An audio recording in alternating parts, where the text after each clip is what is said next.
성경 말씀 보겠습니다. 신명기 10장 1절부터 5절. 신명기 10장 1절부터 5절 한 절씩 교독합니다. 그때 여호와께서 내게 이르시기를 너는 처음과 같은 두 돌판을 다듬어 가지고 산에 올라 내게로 나아오고 또 나무 궤 하나를 만들라.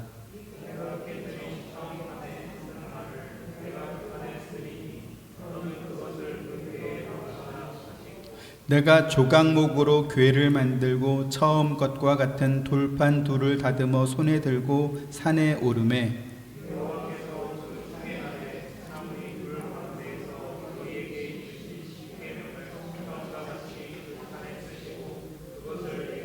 같이 내가 돌이켜 산에서 내려와서 여호와께서 내게 명령하신 대로 그 판을 내가 만든 궤에 넣었더니 지금까지 있느니라. 아멘. 오늘 본문은 시내산 금송아지 우상 사건 이후에 하나님께서 모세를 시내산 위에 다시 불러 올려서 모세가 가져온 돌판의 십계명을 다시 써주시는 내용입니다. 모세가 하나님에게 받은 처음 두 돌판 십계명은 이스라엘 백성이 금송아지를 만들고 노래하며 좋아하는 것을 목격한 모세가 크게 분노해서 그들에게 던져서 깨버렸습니다. 출애굽기 32장 18절부터 20절 보죠. 모세가 이르되 이는 승전가도 아니요 패하여 부르짖는 소리도 아니라 내가 듣기에는 노래하는 소리로다 하고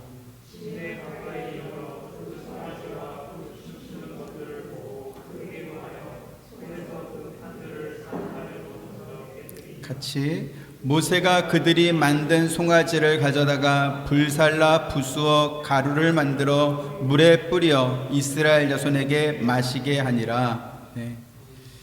하나님께서 두 돌판에 새겨주셨던 처음 십계명을 모세가 던져서 깨뜨렸기에 하나님께서는 모세에게 처음 것과 똑같은 두 돌판을 다듬어서 가지고 오라고 말씀했습니다. 모세가 하나님께 처음 받았던 두 돌판 십계명은 하나님께서 직접 손으로 만들어준 것이었습니다. 다시 출애굽기 31장 18절 보시오. 시작. 여호와께서 시내산 위에서 모세에게 이르시기를 마치신 때에 증거판 둘을 모세에게 주시니 이는 돌판이요 하나님이 친히 쓰신 것이더라. 하지만 두 번째 돌판은 모세가 직접 다듬어서 가지고 갔지요. 왜 그랬을까요? 두 번째 돌판도 하나님께서 친히 만들어 줄 수 있었을 것입니다. 하지만 모세에게 너는 처음과 같은 두 돌판을 다듬어 가지고 산에 올라 내게로 가져오라 이렇게 말씀하셨습니다. 왜요? 회개에 대한 교훈을 주기 위해서였습니다. 모세가 하나님께 언약의 계명을 받으러 올라간 사이에 이스라엘 백성이 금송아지 우상을 만들어서 제물을 바치고 그 앞에서 노래하며 섬긴 것은 큰 심판, 큰 벌을 받아도 마땅한 죄였습니다. 하지만 아무리 모세가 의로운 분노가 끌어올랐다 하더라도 하나님께서 직접 써주신 두 돌판 십계명을 백성들에게 던져 깨뜨린 것은 올바른 행동은 아니었다라는 것이죠. 모세가 의로운 분노에 차올라서 깨뜨렸다 할지라도 그 행위가 정당하지는 않다라는 뜻입니다. 이탈리아 출신의 외교관이자 철학자요 또 역사학자였던 니콜라 마키아벨리라는 사람이 있습니다. 그의 책 군주론에서 목적은 수단을 정당화한다 이렇게 주장했습니다.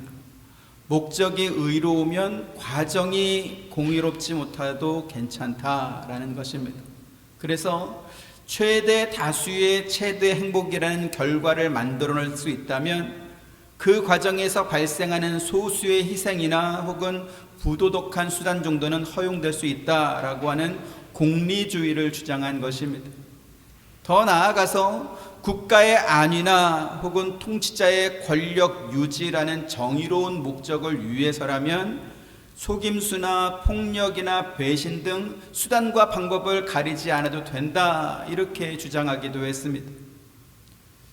오늘날 북한 같은 공산주의를 채택한 국가나 혹은 미국과 전쟁하고 있는 이란처럼 전체주의 독재가 이루어지고 있는 나라들 대부분이 이와 같은 공리주의를 기반으로 국가를 통치하고 있습니다. 하지만 최대 다수의 최대 행복이라고 하는 목적 달성을 위해서 어떤 수단도 써도 된다라고 하는 이러한 논리는 폭력이나 혹은 인권 침해를 정당화하는 또 다른 불법을 가져오게 되는 것입니다. 목적 자체가 통치 수단으로 이용될 수 있고 또 수단이 목적을 대체해버리는, 다시 말해서 수단이 곧 목적이 되는 주객이 전도되는 현상이 발생하는 것입니다. 올해 2006년에 뉴욕의 새로운 시장이 된 조란 맘띠니는 뉴욕 내에 500만 불 이상 되는 고가의 세컨하우스에 추가로 세금을 부과하겠다라는 그러한 정책을 발표했습니다.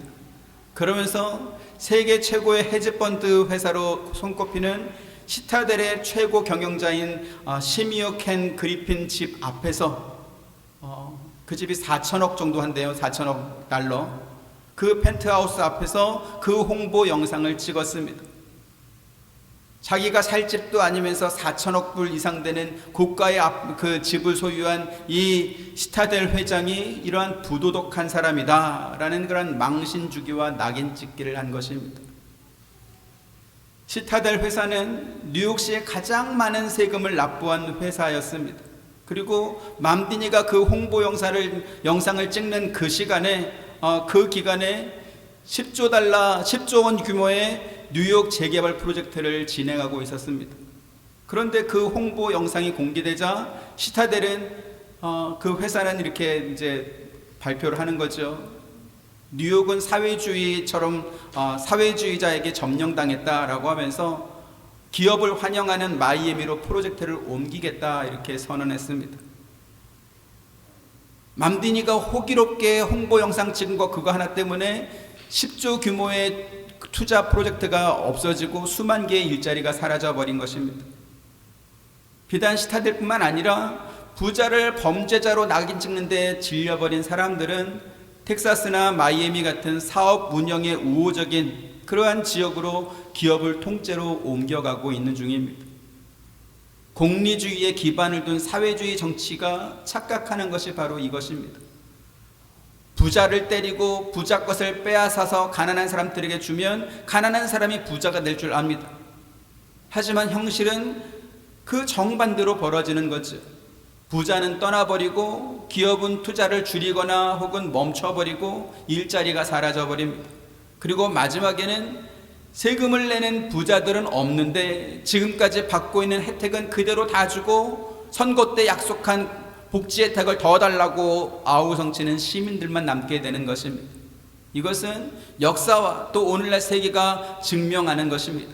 사회주의의 끝은 언제나 모든 국민이 가난해지는 그러한 결과를 만들어내는 것이죠. 마키아벨리의 공리주의와 또 그 결과물인 사회주의에 대해서 지금 말씀드리는 이유는 뭐냐면, 우상을 섬긴 이스라엘 백성에게 분노한 모세가 하나님께 받은 그 두 돌판을 깨뜨린 것은 그 정황과 그 심정은 이해가 되지만 그러나 그가 한 행동까지 정당한 것은 아니라는 말씀입니다. 출애굽 역사를 보면 이스라엘 백성이 하나님께 큰 죄를 범했을 때 어떤 사람이 하나님을 대신해서 심판의 도구로 사용되는 그러한 사건들이 있었습니다. 지금 말씀드리는 금송아지 우상 사건만 해도 하나님께서 모세에게 명해서 또 모세가 레위 자손을 시켜서 그래서 칼을 들고 자기의 형제와 이웃과 친척들을 죽이라 이렇게 명령했고 그날 3,000명가량의 죽임을 당했습니다. 그런가 하면 이스라엘 백성이 모압 여자들과 음행하고 우상을 섬겼을 때 하나님께서 이스라엘에 연병을 내려서 24,000명이 죽은 일이 있었습니다.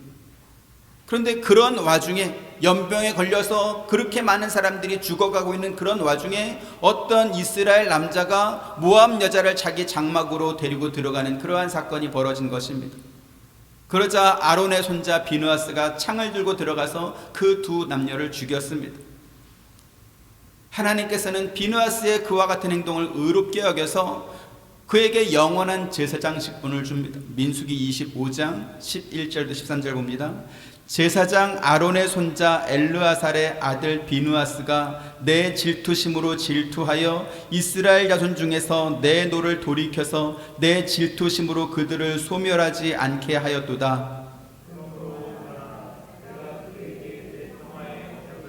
같이 그와 그의 후손에게 영원한 제사장 직분의 언약이라. 그가 그의 하나님을 위하여 질투하여 이스라엘 자손을 속죄하였음이니라.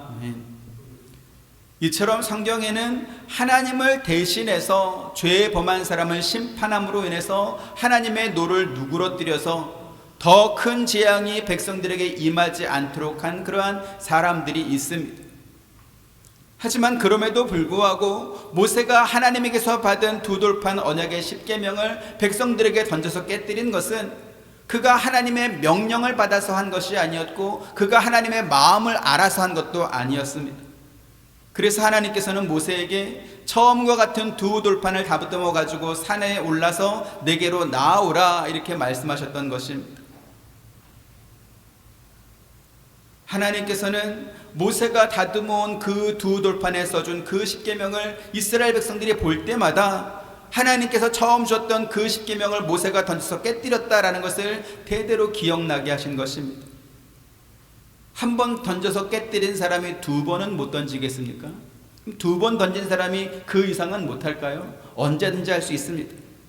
그래서 하나님께서는 두 돌판뿐만 아니라 조각목으로 교회를 만들고 처음 것과 같은 그 돌을 다듬어서 손에 들고 내게로 나오라 이렇게 말씀했습니다. 오늘 본문 2절 같이 보죠. 시작. 네가 깨뜨린 처음 판에 쓴 말을 내가 그 판에 쓰리니 너는 그것을 그 교회에 넣으라 하시기로. 또 승질난다고 던져서 깨뜨리지 말고 두 번째 써준 십계명은 교회에 넣어가지고 잘 보관해라 라는 그러한 말씀입니다. 참고로 지금 말씀드린 조각목은 네게브 사막이나 혹은 시나이 반도에서 자라는 아카시아 종류의 나무입니다. 내구력이 강해가지고 가구를 만드는 재료로 사용되는 그러한 나무라고 알려져 있습니다. 하나님은 우리를 사랑하십니다. 하지만 그 사랑은 하나님의 또 다른 속성인 공의를 훼손하지 않는 사랑입니다. 그래서 십계명을 그들에게 다시 만들어 주신 것입니다. 앞서 말씀드린 바와 같이 모세는 하나님께서 주신 두 돌판을 던져서 깨뜨렸습니다. 하나님이 주신 언약의 두 돌판 십계명이 보관할 만한 가치가 없어가지고 깨뜨린 것이 아니고 우상을 만들어 놓고 좋아하는 그 이스라엘 백성들이 너무나 한심했기 때문에 던져버린 것입니다.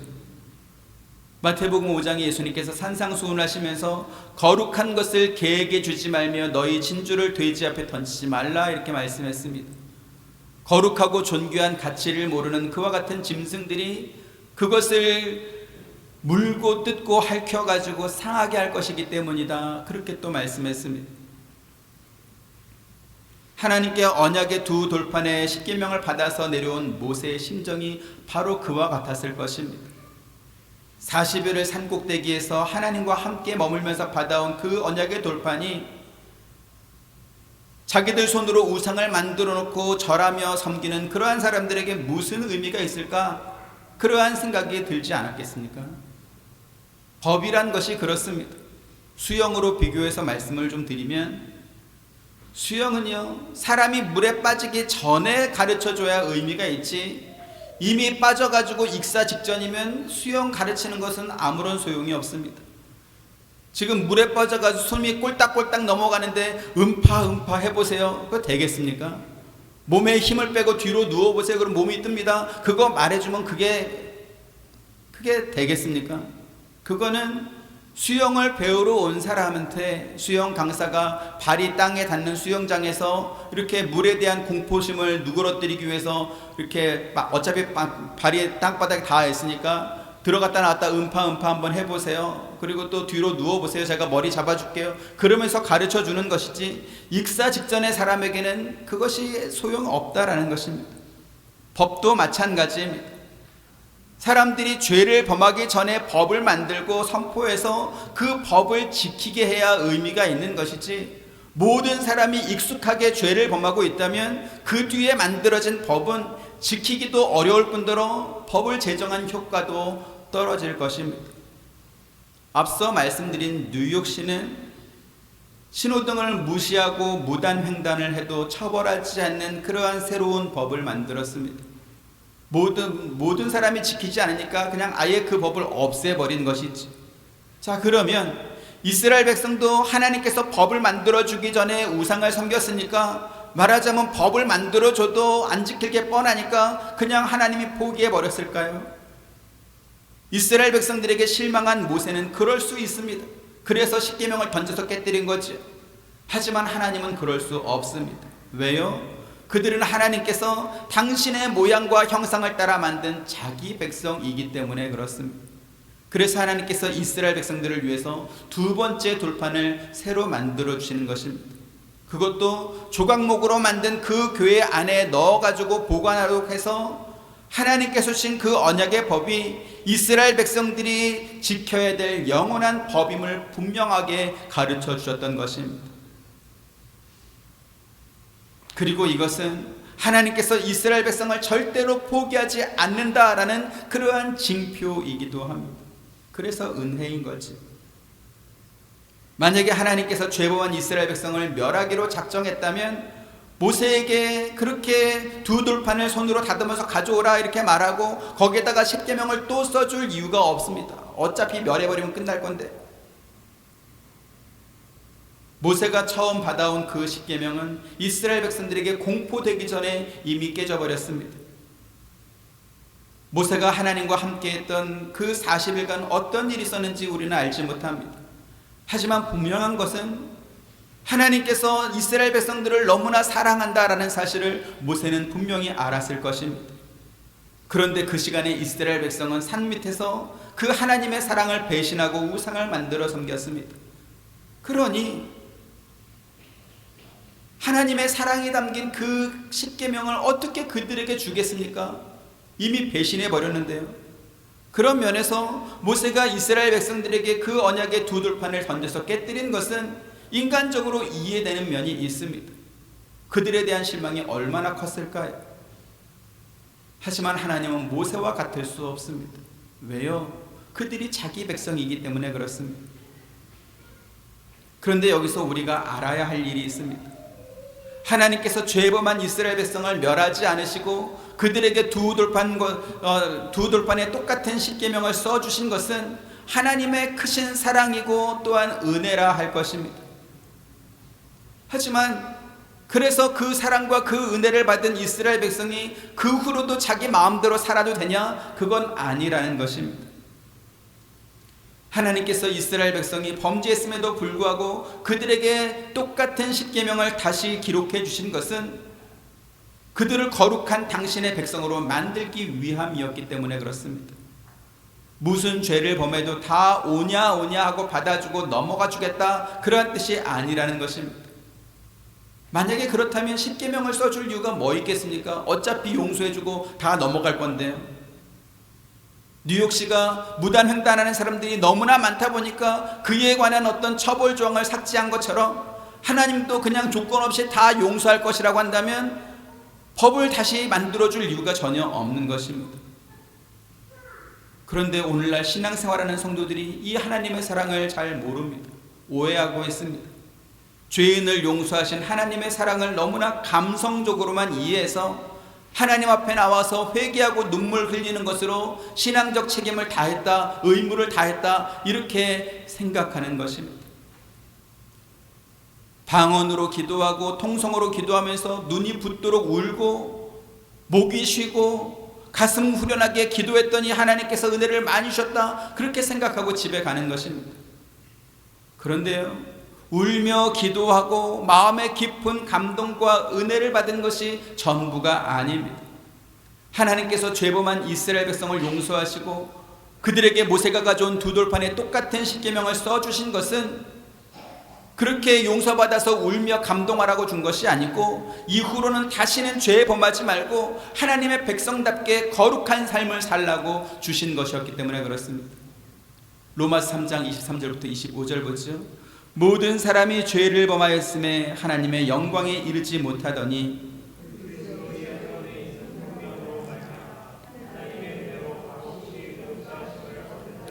같이 이 예수를 하나님이 그의 피로써 믿음으로 말미암는 화목제물로 세우셨으니 이는 하나님께서 길이 참으시는 중에 전에 지은 죄를 간과하심으로 자기의 의로움을 나타내려 하심이니.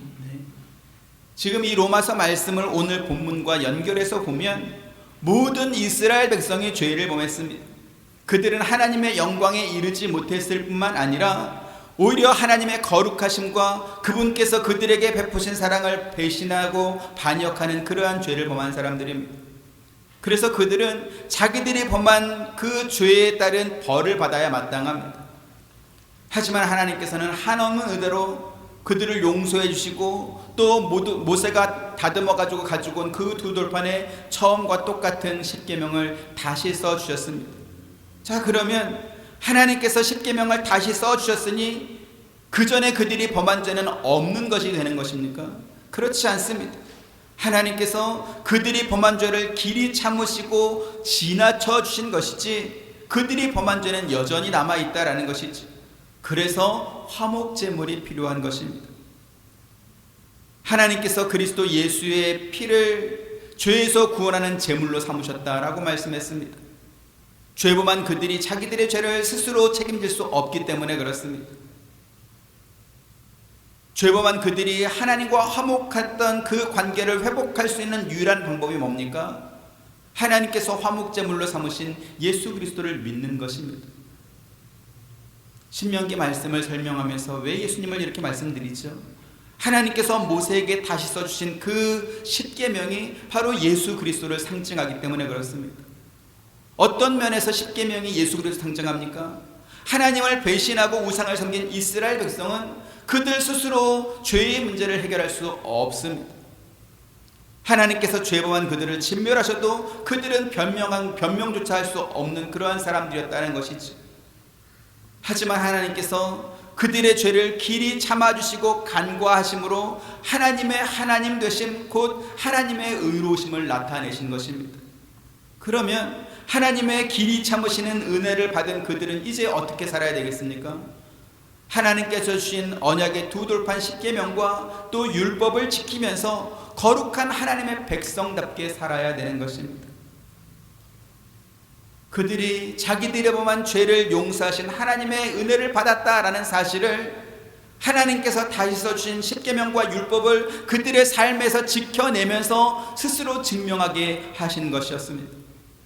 이것이 바로 그들에게 하나님께서 두 돌판 언약의 십계명을 다시 써준 이유인 것이지.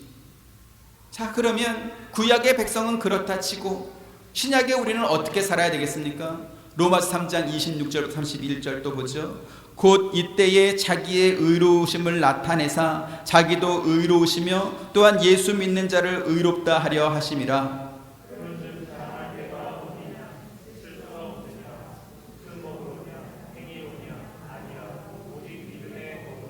그러므로 사람이 의롭다 하심을 얻는 것은 율법의 행위에 있지 않고 믿음으로 되는 줄 우리가 인정하노라.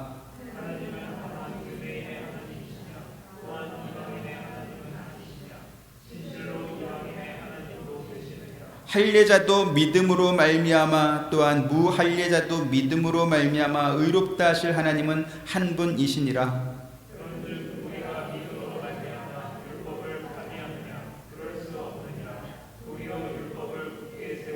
아멘.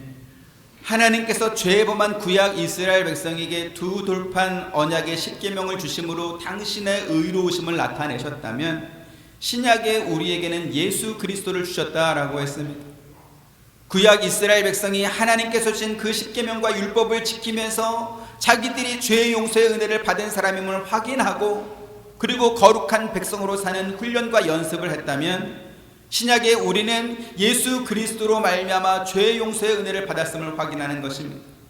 그리고 믿음으로 의롭게 된 우리는 이제 예수님께서 누구든지 나를 따라오려거든 자기를 부인하고 자기 십자가를 지고 나를 따를 것이니라 라고 말씀하신 것처럼 그 예수님의 부르심에 합당한 그러한 삶을 살아가야 할 것입니다. 우리가 예수님을 믿는 것은 법이 없는 완전한 자유를 받은 것이 아닙니다. 죄 범할 자유를 얻은 것이 아니라는 뜻입니다.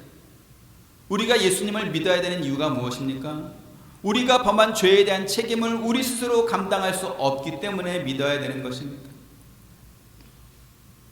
세상에서 죄에 범한 사람이 책임질 수 있는 가장 마지막 수단은 죽는 것입니다. 법정에서 사형 선고를 받고 죽는 사람도 있지만 재판을 통해서 자기의 부끄러운 죄가 밝혀지는 것이 싫어서 스스로 죽음을 선택하는 사람도 있습니다. 그랬을 때 세상의 법은 어떻게 하죠? 공소권 없음으로 해서 그 사람의 죄를 밝히지 않고 그냥 끝내버립니다. 흉악한 죄를 범한 사람에게 줄 수 있는 가장 최고 형벌이 사형인데, 그런데 수사받고 재판받을 사람이 이미 죽고 없으니 죄의 유무를 가려내는 것이 의미가 없기 때문에 공소권 없음으로 끝내는 것입니다. 그러면 하나님의 법정은 어떨까요? 하나님의 법정에서는 육체의 생명이 끝나는 것으로 끝나는 것이 아니라는 것입니다. 마태복음 10장 28절 같이 보시죠. 시작. 몸은 죽여도 영혼은 능히 죽이지 못하는 자들을 두려워하지 말고 오직 몸과 영혼을 능히 지옥에 멸하실 수 있는 이를 두려워하라. 아멘. 영생은요, 부활 후에 천국에 가는 것만이 아닙니다. 예수님께서 홍포 입은 부자와 거지 나사로 비유를 통해서 말씀하신 것처럼 죄의 문제를 해결하지 못한 사람은 꺼지지 않는 지옥불에서 영원토록 살게 될 것입니다. 고통받게 될 것입니다. 그래서 누구도 해결할 수 없는 이 죄의 문제를 해결해 주시기 위해서 하나님께서 당신의 아들 예수 그리스도를 세상에 보내신 것입니다. 시내산에서 죄 범한 이스라엘 백성에게 두 번째 십계명을 준 것이 하나님의 의로움이었다면, 신약의 성도들에게 예수님을 보내준 것이 또한 하나님의 의로움입니다.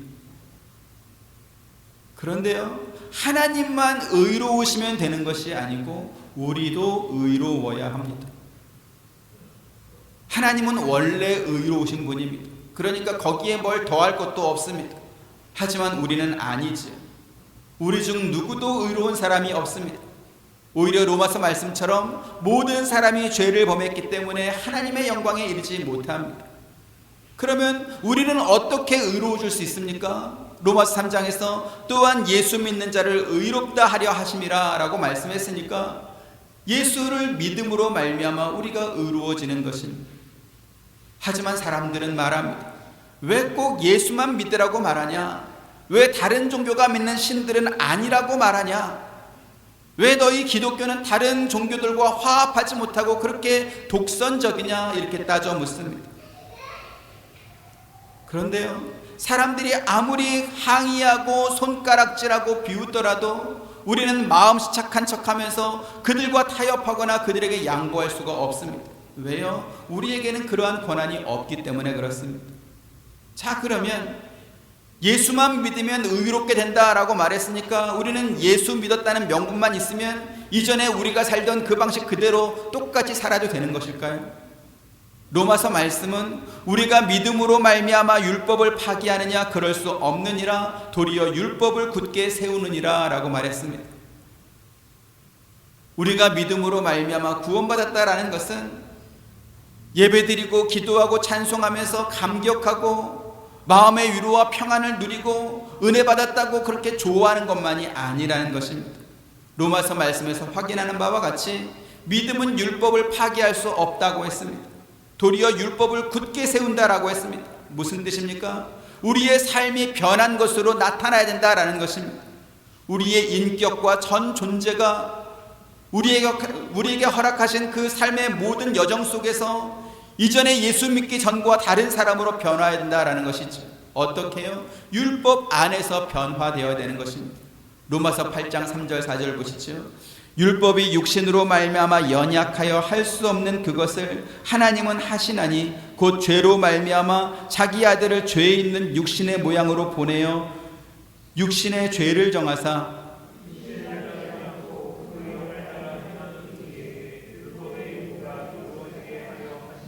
아멘. 하나님께서 예수 그리스도를 보내어 우리를 구원하신 이유를 말씀하고 있습니다. 왜 우리를 구원하셨습니까? 육신을 따라 죄의 범함을 살지 말고 이제 새롭게 거듭난 하나님의 영을 따라 행하면서 율법의 요구가 이루어지도록 하라고 구원하셨다라고 말하고 있습니다. 그런데 오늘날 많은 교회와 성도들이 종교적인 일을 열심히 하는 것으로 하나님의 백성과 자녀된 책임을 다한 것으로 그렇게 생각하고 있습니다. 교회도 손해볼 게 없습니다. 그 사람이 어떻게 살았든지 교회에 와서 열심히 일하고 헌금 많이 하고 어쨌든 신앙생활하면 그래서 은혜 받은 것처럼 보이면 다 좋아하기 때문에 그렇지. 하나님의 백성이 되었기 때문에 각종 예배에 참석하고 기도 생활과 성경 읽는 것을 꾸준히 잘하고 또 각종 교회 행사와 전도하는 일에 열심을 내는 것은 정말 좋은 일입니다. 하지만 하나님의 자녀인 내 개인의 인격과 성품과 또 생각과 습관이 하나님께서 요구하시는 그 수준으로 바뀌어야 되는 그러한 부분에 대해서는 생각하지 못하고 있는 사람들이 너무나 많습니다. 우리가 종교적인 열심을 내는 것과 내 생각과 내 삶의 모습이 하나님의 말씀을 따라 바뀌는 것은 서로 다른 문제입니다. 영역이 다르다라는 것입니다. 만약에 종교적인 열심을 내는 것이 기준이라고 한다면 구약 이스라엘 백성들은 그들의 나라가 멸망할 때까지 하나님께 제사 드리는 것이나 절기나 안식이나 이러한 것들을 지키고 각종 제물과 11조 바치는 일을 소홀히 한 적이 없었습니다. 이사야 1장 13, 14절 보시죠. 헛된 제물을 다시 가져오지 말라. 분향은 내가 가증히 여기는 바요 월삭과 안식일과 대회로 모이는 것도 그러하니 성회와 아울러 악을 행하는 것을 내가 견디지 못하겠노라.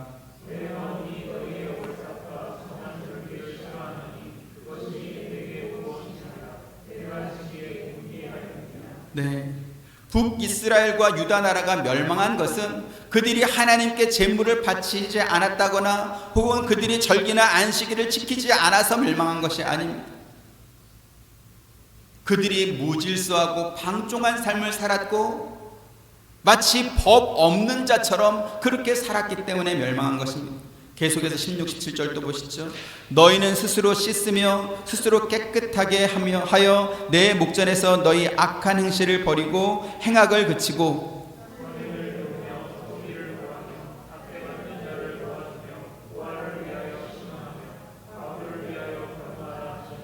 아멘.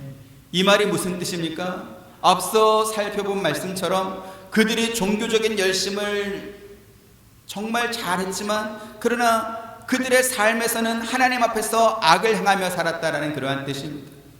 그래서 선하게 사는 법을 배우고 정의를 추구하며 살라라고 했습니다. 그에 관한 예로 가난한 사람들을 구제하고 학대받는 자들을 도와주라고 했습니다. 무슨 말입니까? 그들이 그들의 일상에서 하나님이 주신 법을 지키지 않았다라는 그러한 뜻입니다. 하나님께서는 구약 성경 내내 그들이 애굽에서 종으로 살면서 학대받고 가난했던 그러한 시절을 잊지 말라. 그래서 그 어떤 징표로 그러한 사람들이 있거든 도와주라고 말씀했습니다. 하지만 이사야 시대의 사람들은 하나님께 제물 바치는 것은 잘했지만 그러나 일상생활에서는 자기만을 위해 살았던 것입니다. 기독교 신앙은 무엇입니까? 하나님의 권위에 순종하는 것입니다. 더 정확하게 말씀드리면 하나님께 항복하는 것입니다. 항복이 뭐죠? 나에게 항복을 받아낸 사람에게 내 신상과 관련된 모든 것을 맡기는 것, 그것이 항복입니다. 내 생각과 다를 수 있고 나에게 손해가 된다 할지라도 나를 붙잡은, 나를 항복시킨 그 사람이 명령하는 것은 따르는 것입니다. 항복해놓고 이건 이래서 싫고 저건 저래서 싫고 그렇게 할 수는 없다라는 것이지. 기독교에서 순종이라고 하니까 뭐라고 하는지 일단 한번 들어보고 한번 생각해보고 내가 할 수 있으면 한번 해보고 싫으면 말게요. 그거는 순종이 아닙니다. 그건 항복이 아닙니다. 오늘 본문을 통해서 우리가 확인하는 것이 뭐죠? 하나님께서 새겨주신 두 돌판 십계명을 받기도 전에 더 정확하게 말씀드리면 하나님께서 언약의 법을 그들에게 만들어주는 그 시간에 이스라엘 백성들은 우상을 섬겼습니다. 하나님을 자기들의 신으로 인정하지 않았던 것이고 그 법을 받을 만한 그러한 자격이 없는 행동을 한 것입니다. 그래서 바울은 그런 사람들을 가리켜서 본질상 진노의 자녀이었다라고 말했습니다. 하지만 하나님께서는 그 본질상 진노의 자식인 그들을 불쌍히 여기고 길이 참아주셨습니다. 단순히 눈 감아주고 이렇게 넘어가준 정도가 아니고 하나님께서 요구하시는 의와 거룩의 수준에 도달하는 그러한 자로 만들겠다라는 그러한 의지를 두 번째 주신 십계명을 통해서 그 의지를 담아낸 것입니다. 오늘날 많은 교회에서 신약은 은혜의 시대라고 말합니다. 그래서 구약의 율법은 필요 없다라고 말합니다. 이제는 그리스도께서 주시는 그 사랑을 실천하면서 그렇게 사는 것이 오늘날 성도들이 해야 될 일이다, 그렇게 말합니다. 그럼 제가 묻습니다. 그리스도 예수께서 주신 사랑을 실천하는 것은 과연 무엇이냐? 도대체 어떤 것을 말하는 것인가? 마태복음 5장 17절부터 20절 보죠. 내가 율법이나 선자를 폐하러 온 줄로 생각하지 말라. 폐하러 온 것이 아니요 완전하게 하려 함이라.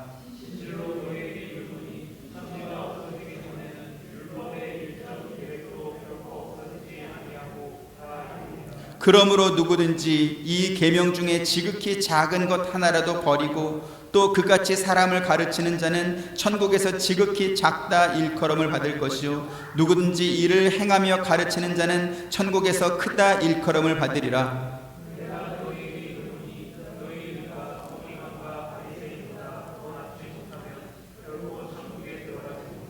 아멘. 예수님 당시의 유대 백성들도 앞서 우리가 살펴본 이사야 시대의 사람들처럼 하나님의 법은 하나도 지키지 않으면서 자기들이 너무나 잘하고 있다 그렇게 착각하며 살았습니다. 뭘 잘했을까요? 종교생활 잘했습니다. 또 율법이라고 하는 자를 가지고 다니면서 사람들 판단하고 정죄하는 그러한 일을 너무나 잘했습니다. 자기들이 그 말씀대로 살아야 된다라는 사실은 하나도 생각하지 않고 남들에게만 그 엄한 잣대를 들이댔던 것입니다. 심지어 예수님에게도 그 자를 가져와서 들이댔습니다. 그런데 예수님 말씀은 뭡니까? 너희가 아브라함의 후손으로 하나님의 백성이라는 신분적 특권을 누리고 싶다면 하나님께서 주신 그 율법의 기준을 너희는 넘어서야 된다라고 말씀하는 것입니다. 예수님을 믿는 것은 의와 진리의 거룩함으로 지으심을 받은 새 사람으로 사는 것입니다.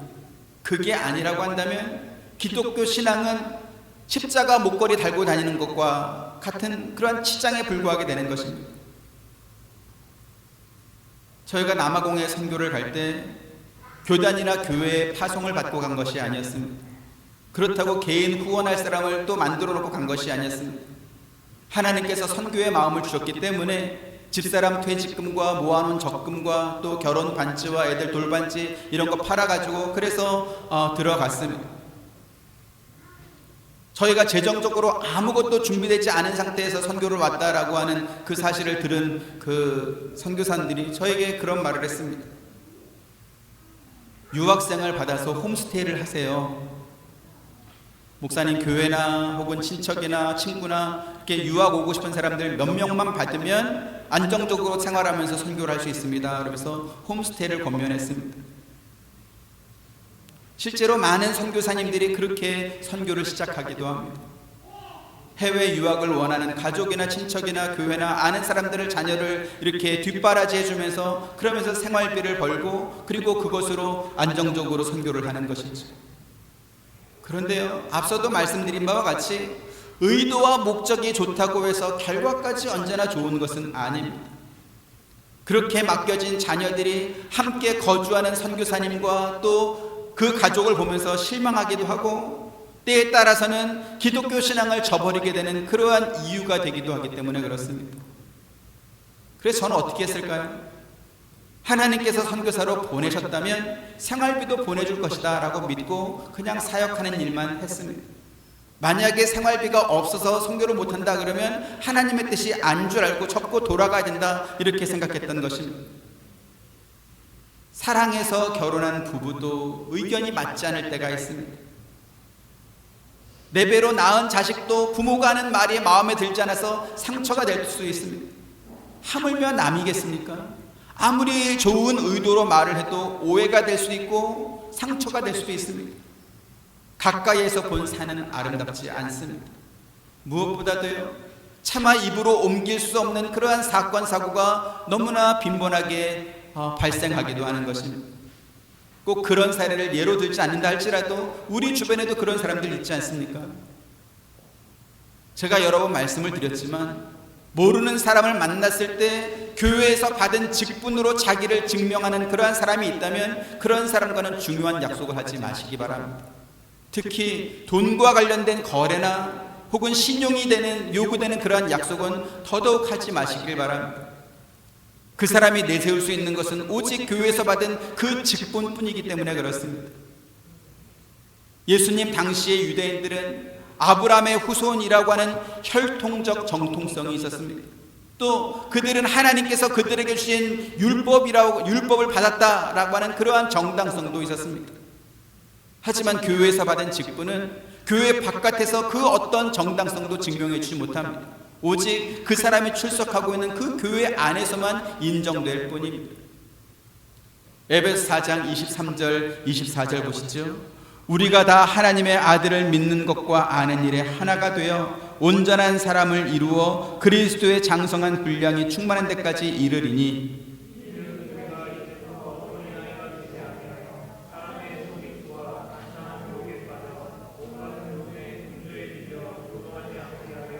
아멘. 온전한 사람이라고 했습니다. 더할 나위 없이 완전히 성장한 인간이 되다라는 그러한 뜻입니다. 그러기 위해서는 하나님의 아들을 믿는 것과 아는 일에 하나가 되어야 한다라고 말했습니다. 무슨 말입니까? 예수님을 머리로 알고 가슴으로 믿으면 된다라는 뜻일까요? 신체 건강하게 활동하는 사람은 머리가 지시하는 대로 따라합니다. 그리스도의 장성한 분량이 충만한 데까지 이르는 그러한 사람이라면, 그러한 성도라면 당연히 머리가 되시는 그리스도께서 말씀하신 대로 순종할 것입니다. 머리 따로 몸 따로는 있을 수 없는 것입니다. 하지만 문제가 있죠. 뭐죠? 우리가 사람의 속임수와 간사한 유혹에 빠진다라는 것입니다. 바울이 에베소 교회에 편지를 쓸 당시에는 예수님뿐만 아니라 율법도 지켜야 구원받는다라고 하는 유대주의자들이 있었습니다. 그런가 하면 그리스 신화와 철학에 물든 그러한 사람도 있었습니다. 거기서 더 나가서 그리스도의 신성이나 인성을 부정하는 각종 이단들도 있었습니다. 그래서 바울은 그러한 사람들의 속임수와 유혹에 빠지지 말라 이렇게 경고했던 것이죠. 하지만 사람의 속임수와 간사한 유혹이 그것뿐이겠습니까? 인간의 감성에 호소하는 인본주의 교훈과 사람의 관심을 끄는 각종 유행도 하나님의 말씀과 예수 그리스도께 집중하지 못하게 하는 그러한 폐단이 있습니다. 그리고 그러한 것이 가장 많이 들어오는 것이 바로 교회이기도 합니다. 우리 기독교 신앙은 예배 시간에 가슴이 뜨거워지고 집에 돌아가서 설교 시간에 들었던 말씀이 생각날 만큼 그렇게 깊은 깨달음이 남는 것, 그것이 아닙니다. 말씀대로 사는 것입니다. 성령께서 깨닫게 하신 대로 삶에서 살아내는 것입니다. 여러분, 공부하라는 말을 누가 제일 많이 듣겠습니까? 공부 잘하는 사람이 그 말 듣겠습니까? 공부 못하는 사람이 듣겠습니까? 공부 못하는 사람이 됐습니다. 자, 그러면 내가 공부해야 되겠다라고 생각하는 사람은 공부를 잘하는 사람이 그런 생각을 하겠습니까? 공부 못하는 사람이 그런 생각을 하겠습니까? 공부 잘하는 사람은 공부해라 마라 할 필요가 없습니다. 공부해야지 할 생각에 이미 계획한 대로 공부하고 있습니다. 자, 그러면 성경에 왜 그렇게 자주 정말 귀에 못이 박힐 만큼 내 말을 잘 들어라, 잘 순종해라, 그러한 말을 왜 할까요? 그렇게 하지 않으니까요. 그렇죠? 여러분 들고 있는 그 성경이 왜 두꺼운 줄 아세요? 아무리 말을 해도 안 들으니까 들어라 들어라 들어라 그렇게 두껍게 준 것입니다. 그럼 왜 그렇게 두꺼운 성경책 중에서 내 말을 들어라, 내 말에 순종해라 이 말을 할까요? 포기할 것 같으면 성경을 줄 이유가 없습니다. 그렇죠? 포기할 수 없으니까 66권 성경 내내 내 말 들어라, 내 말 들어라, 내 말대로 살아라, 살아라, 살아라, 살아라. 안 해도 들어라, 안 해도 살아라. 그래서 두꺼운 거예요. 그러니까 성경책 볼 때마다 회개해야 되는 거예요. 왜 우리는 안 들을까? 왜 우리는 순종하지 않을까? 오늘 저와 여러분, 우리 한빛 장로교회는 하나님 말씀을 잘 듣고 순종할 수 있게 되기를 주님의 이름으로 축원드립니다. 그래서 그리스도의 장성한 분량에 우리 모두 함께 도달할 수 있기를 주님의 이름으로 축원드립니다. 은혜로우신 아버지 하나님, 감사합니다. 참 우리는 못됐습니다. 하나님의 은혜는 그렇게 받기를 좋아하면서 말씀대로 사는 것은 그렇게 어렵고 힘듭니다. 그리고는 교회에 나와서 우는 것으로 끝내려고 합니다. 하나님, 우리의 못된 마음을 고쳐주시고 우리가 하나님 말씀에 잘 순종할 수 있도록 우리의 마음을 부드럽게 바꿔주옵소서. 예수님의 이름으로 기도드립니다. 아멘. 지금은 우리 주 예수 그리스도의 은혜와 하나님의 크신 사랑과 보혜사 성령님의 감화감동 교통하심이 주의 말씀을 듣고 삶에서 순종하기를 원하는 사랑하는 모든 성도들의 머리 위에와 가정과 생업과 하시는 모든 인류 가운데 지금부터 영원토록 함께 있기를 축원하옵나이다. 아멘.